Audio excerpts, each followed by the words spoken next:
Welcome to the Slop Temple. We pray this video helps. You begin by assembling the seasoned filling so flavor penetrates evenly. Start grinding or finely chopping 800 g pork shoulder. This creates the classic texture and binds better. Add 1 tsb salt, 1/2 tsb white pepper, and 1/4 tsb mace, then mix thoroughly to distribute seasoning. This prevents pockets of blandness.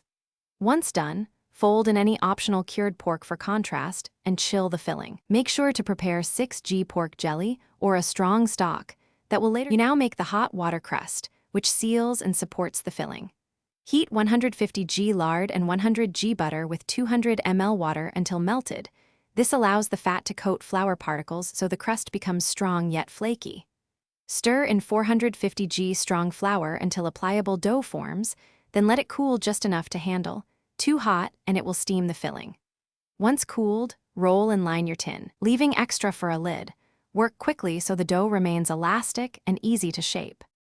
You finish by filling, baking, and setting the pie so it slices cleanly. Pack the seasoned pork tightly into the lined crust to eliminate air gaps that cause collapse. Seal with a lid, crimp, and cut a small vent.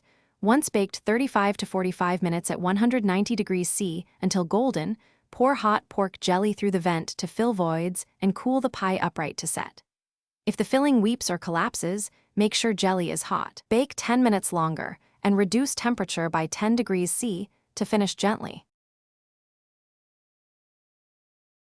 Thanks for watching. Consider subscribing if we helped you.